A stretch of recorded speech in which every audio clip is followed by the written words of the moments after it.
Welcome to A Case for America. I'm your host, Austin. I'm an attorney.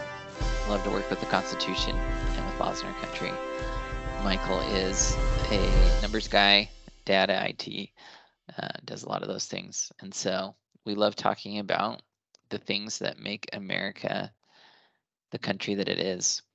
And when we look at things, we always approach it from a perspective of defining liberty and articulating and arguing for a state of liberty to exist. We think that it's this state that America reached of liberty that has allowed it to be prosperous, allowed it to be to bring blessings to all of humanity from our perspective.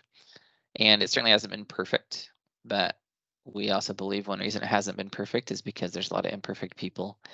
But overall, the system has improved, and in many ways, there's significant improvements in morality with America on the scene.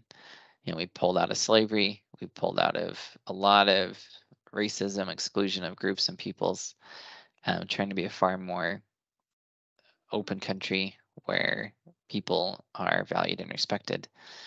And as we watch America go through these iterations and the struggles with society, with morality, with law, we certainly take the position that law is necessary to pull us out of anarchy, but also that morality is necessary to keep us from tyranny or the state in which the law tells us everything.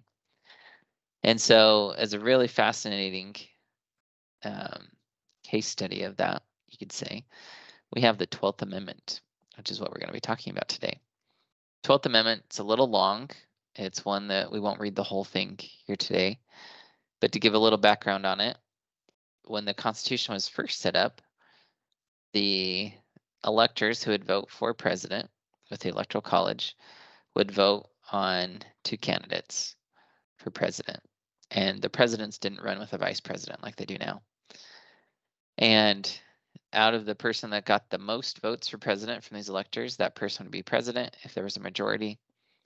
And then the second most would become vice president.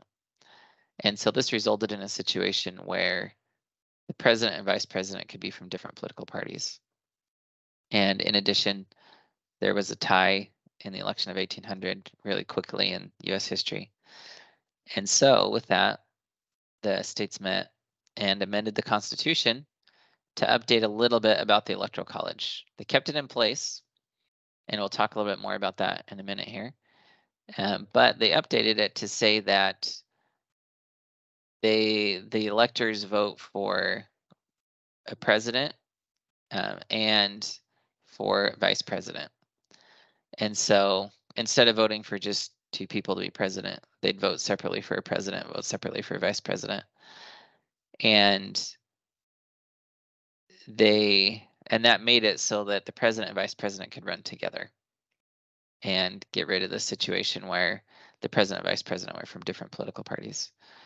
The vice president doesn't have a lot of duties or authority as stated in the Constitution, other than that they can resolve ties in the Senate. So if there's a tie in voting in the Senate, the vice president can cast the deciding vote.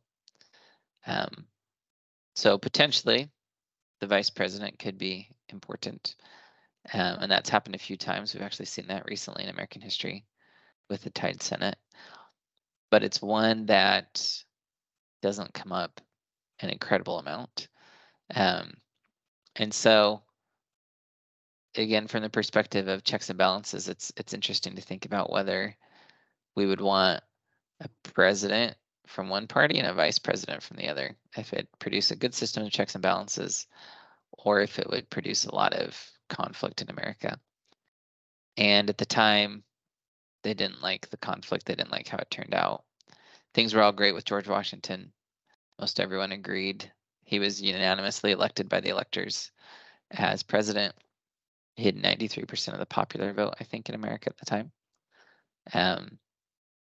And so I think things were fine. People felt good. But then as soon as they had to vote for someone else, and there was intense division, John Adams, Thomas Jefferson, these others, they disagreed on a lot of things.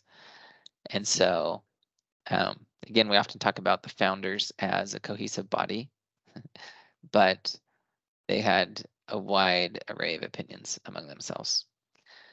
So again, the 12th Amendment's kind of talking about federal elections, electoral college. We wanted to talk about it a little bit because it is interesting to see how it's come about in our time. The electoral college was set up because the founders couldn't agree on whether Congress should appoint the president, whether they should be able to gather in Congress and vote and appoint the president, or whether people should be able to vote for the president. Some of the founders had deep concerns over people voting for the president, some having the legislature, the Congress appoint him. And so they came up with this kind of middle ground system of the electoral college where states choose their electors, and they get the number of electors that are based on the number of senators and members of the House of Representatives that they have. So states with smaller population would have fewer electors, states with higher population would have more. But states like Wyoming that are still only small because they're 2 senators would still have electoral votes. And this produced a situation where some states, the citizens of some states, the weight of their vote is greater than other states because there's fewer people voting for those electoral votes. And so that's produced a scenario in America where in 5 elections throughout American history, there has been a time when the president that got the most popular vote did not get the highest, or did not win, because the electoral votes that were weighted carried the day and that person became president. And so there's talk in our time, a fair number of people talk about getting rid of the electoral college. And I think to really understand where it's at and what's going on, we have to dive a little bit deeper into its potential. I don't believe the electoral college ever had a chance to really show its potential in things. And this is because most states, I guess all states, have chosen to have their electors vote based on the popular vote. So it's just kind of like a middleman and almost an unnecessary step in the sense that the states say, oh, electors just vote how the citizens voted. Follow the popular vote. And so Americans look at it and go, wait, why are we doing this? What's going on here? But I think in really looking at the potential of the electoral college, it's interesting to look at federal elections and how the Constitution was set up. The Constitution does not say that citizens have any right to vote for president. The Constitution actually says it's the electors who vote for president. And the electors are selected by the states. The state legislature, according to the Constitution, gets to decide how the electors are selected. So in theory, a state could say, we're not going to hold a vote for president. We're just going to let our state legislature decide. Or we'll pass a law that says the governor gets to decide who the state votes for as president, or who they pick as electors to go vote for president. They could have things that say, yep, electors are chosen by the university presidents. We want the smartest, wisest electors. The university presidents meet and choose them. And these are things that are up to the states. And so with that, you can imagine a scenario where presidential elections could get a little wild. But one thing to understand about presidential elections currently is that there's no federal rule on how they're administered or who even can appear on the ballot as president. In every state, there's virtually a different slate of presidential candidates every presidential election, because each state has their own rules for who can qualify to be on the ballot and who can't. And so if you compare the list of California presidential candidates to Utah presidential candidates, it's a very different list.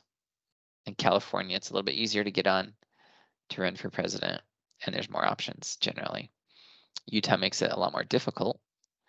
And so candidates, independent party candidates like Robert Kennedy, he just recently sued Utah saying, hey, this is too restrictive. you need to open it up and let me have a chance to get on the ballot here. But you'll have people run for president that get on the ballot in 10 states or 15 states or 35 states, but not all of them.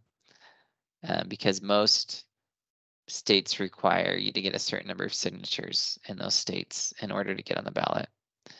And even then, there's a potential that you're in some counties, not in other counties, depending on how the state does it. And the elections themselves are administered by the state or local governments. Here in Utah, you go to the counties administer the elections.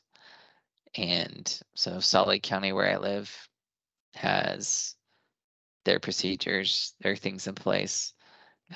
Utah County, there's a different clerk in Utah County that administers the elections than there is in Salt Lake County.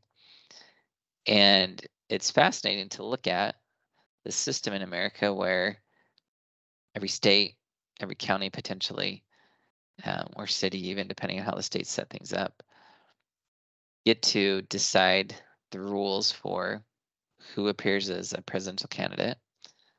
The states get to decide the rules for how do we decide the electors that are going to go vote for president.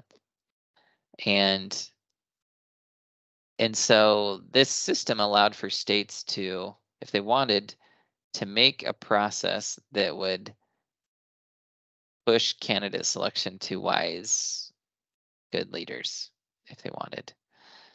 And so the Electoral College has this potential in the check and balance system for every state to have a system in place that vets through candidates, it produces certain people, and ultimately the electors select that based on how the state sets it up.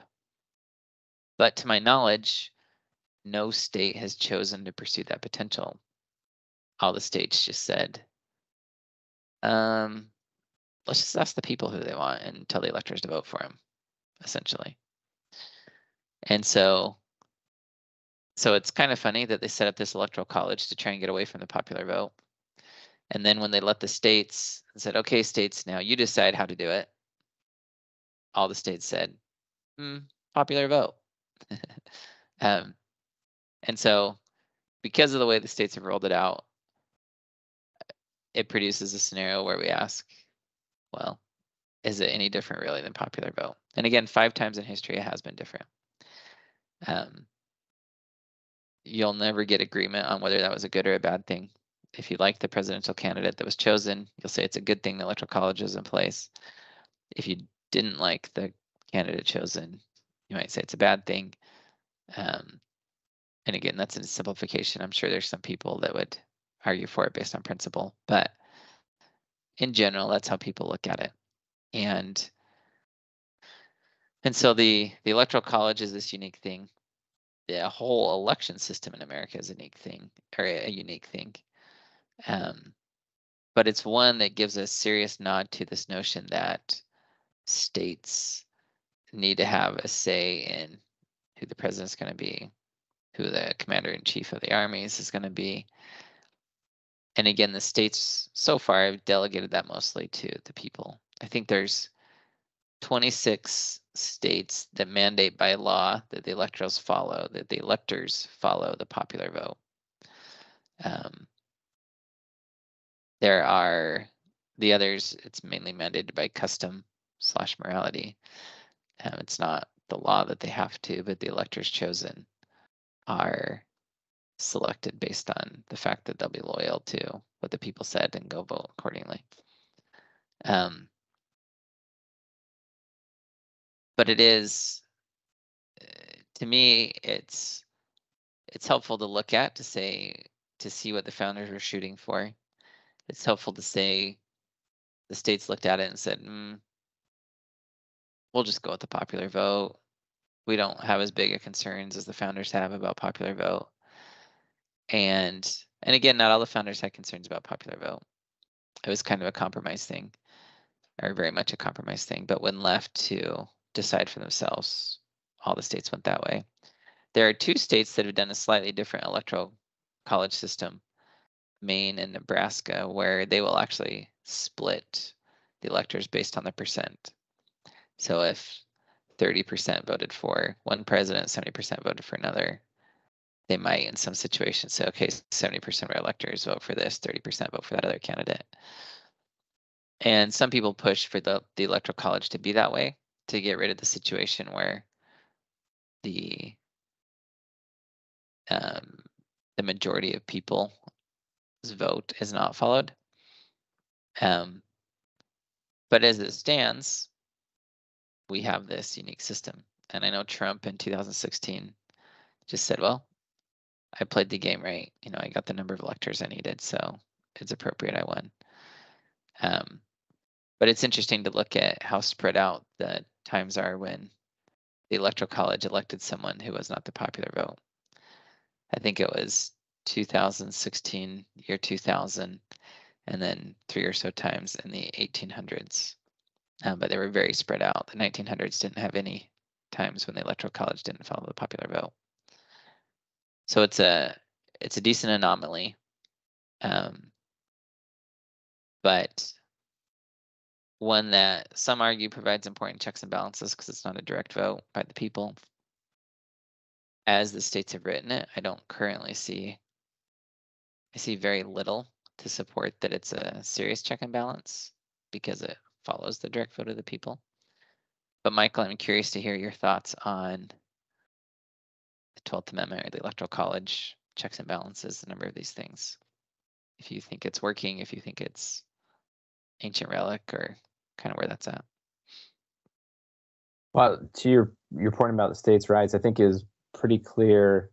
The intention was to not be purely a representative vote. And if you read further into the 12th Amendment, it discusses what happens if there's a tie, if the vote needs to go to the House of Representatives. It talks about how the House of Representatives will vote on a president, but they will vote by state. So the representation of each state gets a vote. So even at that point, the House of Representatives representing the population of the U.S., they would be voting by state and kind of dilute the popular vote idea. So as far as the impetus for that is, to tamp down purely popular vote and to try to bring in some representation. When we say representation by state, we're saying if your state has, not very many people, you won't have as many electoral votes as another state, but your vote is still weighted more heavily, as you said, because you are at least guaranteed the 2 votes based on the number of senators you have, plus 1 or 2 reps you might have. So you have a higher weight, your state has a higher weight on the vote than if it was just you and your state. Somebody from Wyoming might have absolutely no say in a presidential election, where perhaps they may have somewhat of a say when you use an electoral college. But from that perspective, I think the point was clear. It doesn't need, they were trying not to be purely representative of the population. Do you need an electoral college for that? I think to your point where we say, if the states are just turning around and saying, popular vote, we'll vote with whatever you guys vote, do you need an electoral college, or can the states just hold a popular vote and then the state says, all right, this is what the popular vote says, we're going with that? That's something certainly that could be considered. Something interesting I read about the electoral college was it can provide some clarity. And there's probably many other methods to do this, but imagine if the popular vote, if a president wins a popular vote of 35% based on the number of candidates and such, that's the person who got the most votes got 35% of the popular vote. If you were just going based on pure population voting, it doesn't feel very representative of a country to put somebody in office at 35%. But when you look at it based on electoral college, where each state will just take the majority of the individuals from their state, then the number of votes based on the electoral college makes it feel like it's a little more legitimate for somebody to be in office. There's many schools of thoughts on that, but it would be interesting in circumstances where the percentage of votes won by a given candidate was incredibly low, what that might look like. I think it's something that's played its part at least 5 times in history. To your point, I don't think it's reached its potential. I don't think states have done much with it. And I think this highlights the point to us, how much we should be focused on our state and local elections. In the US, the federal election is the big ticket. Whenever there's a vote for president, people are out trying to get people to vote. They're always telling you to go out and vote. It's really important. You don't see the same thing at the state, particularly at the local level. People aren't nearly as interested. But as we can see via the Electoral College and 12th Amendment and other things that we've discussed, states actually hold quite a bit of power. It's part of the checks and balances. And we should certainly be more invested in what's happening at the state and local level if we're interested in our ideas and our thoughts being heard and utilized at the federal level. Yeah, and I like, going back to your discussion about the importance of states and local elections and things. It's interesting to think that based on just a broad reading of the Constitution now, there's always the question of, does the Supreme Court force states to stick to tradition? Because it's been tradition a long time now. Does it read something else into the Constitution? But as written, states could decide a better process for appointing candidates than currently exists. And we often say that we don't have much say. I don't think many Americans feel that they have much say in who becomes president. We will vote, but even then, when you look at your vote, very few states come down to 2 or 3 votes or 100 votes. Most are pretty wide margin. And so it often we feel disconnected. But we have to remember that the state has the power to decide who even makes it on the ballot for the people in the state to vote for. And if we truly don't have good options for president, why don't we go ask our states to give us better options?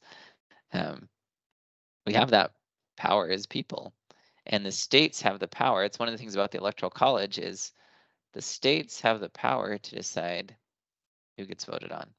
And to your point, if there's not a majority, let's say that all the states did their own thing, and there's all these candidates put out there, there's not a majority that comes through with the electors, then the House of Representatives has to take, according to the 12th Amendment, let's see, just make sure I say it right.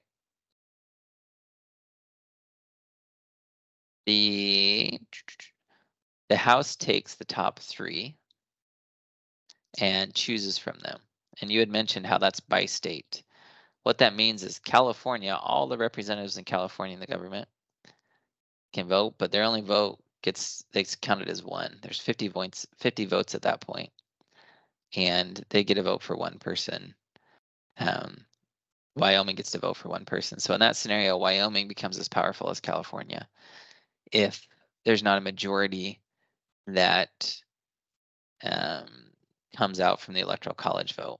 And this is where the state check and balance gets really interesting, is if it's a split or if there's 3 people running, 3 or more, and there's not a majority that comes out, then we can have a situation where the House, where each state then gets to vote on the top 3 candidates for president.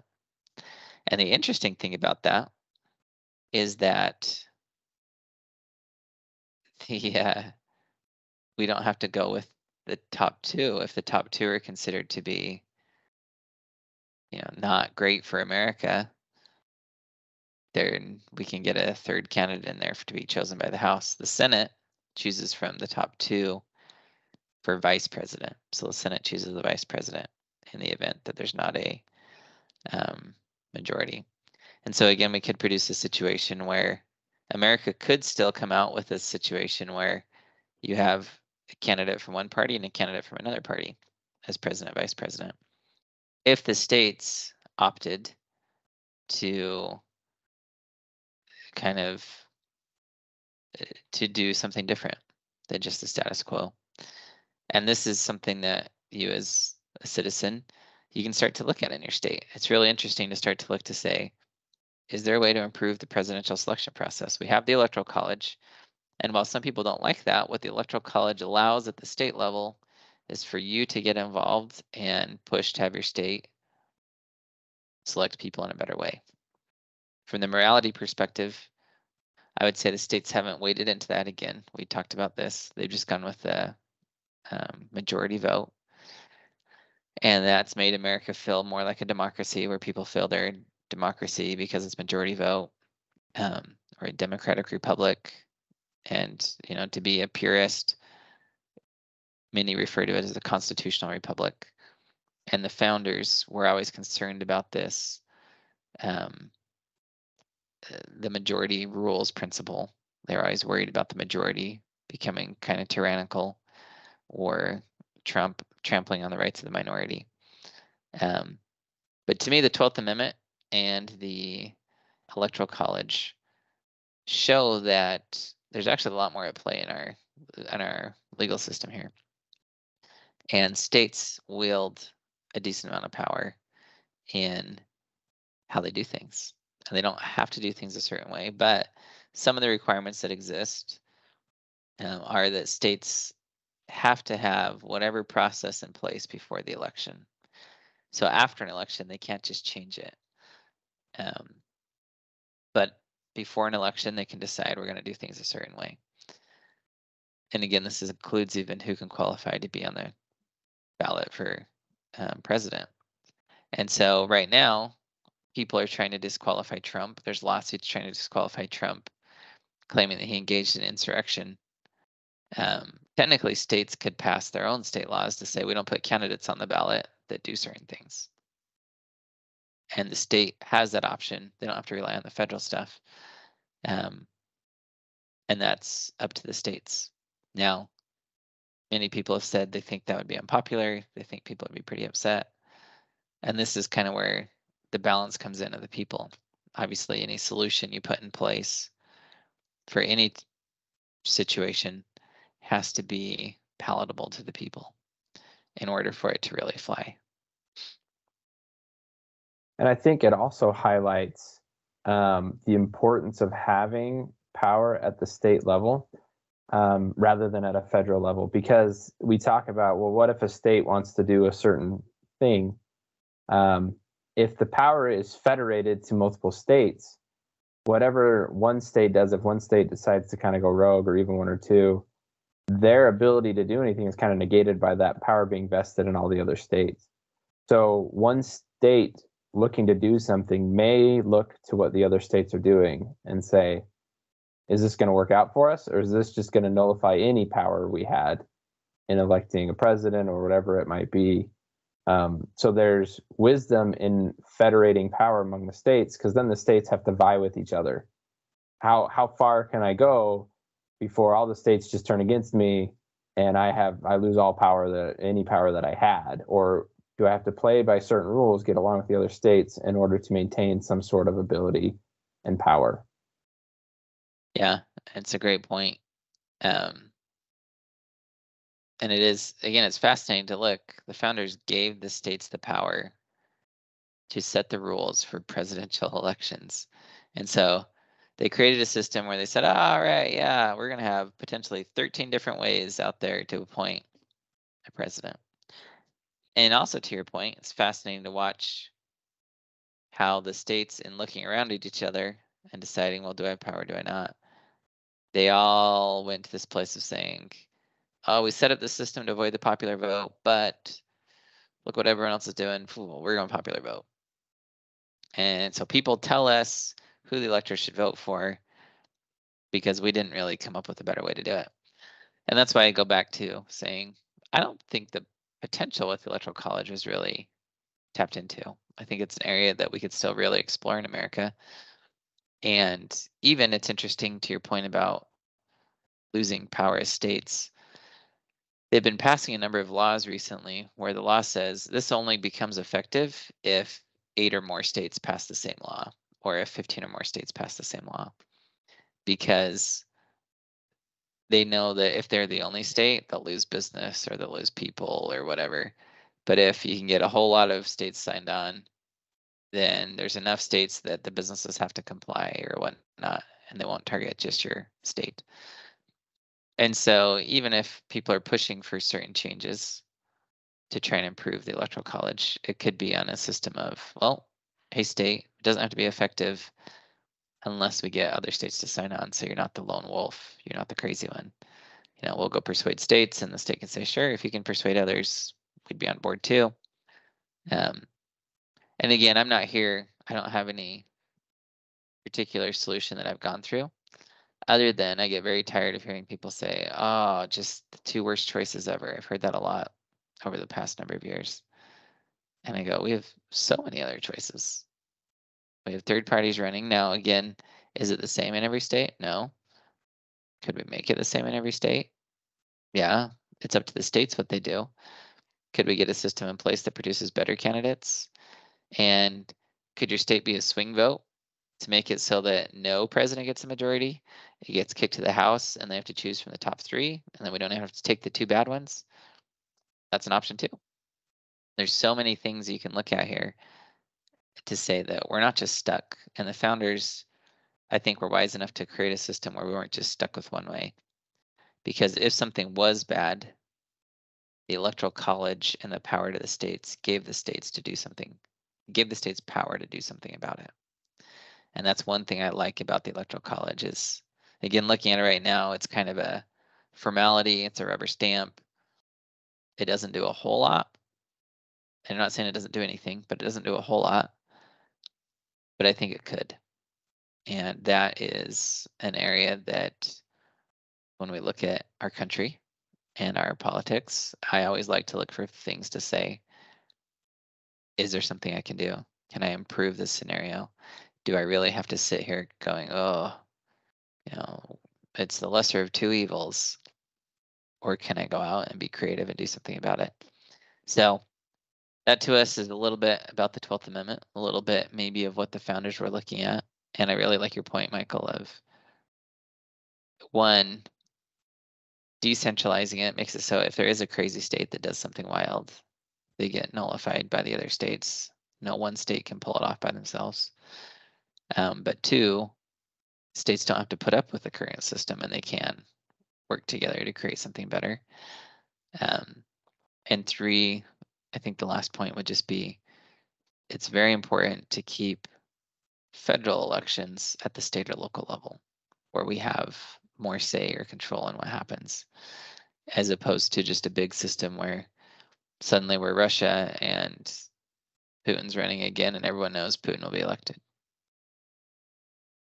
Everyone knows that at that level, it's way too easy to rig the system. But here in America, if you want to completely defeat the system, you have to go try and commit fraud in countless counties. It's an enormous bear to tackle. Whereas if you just had one election to try and deal with or mess with, it's a lot easier.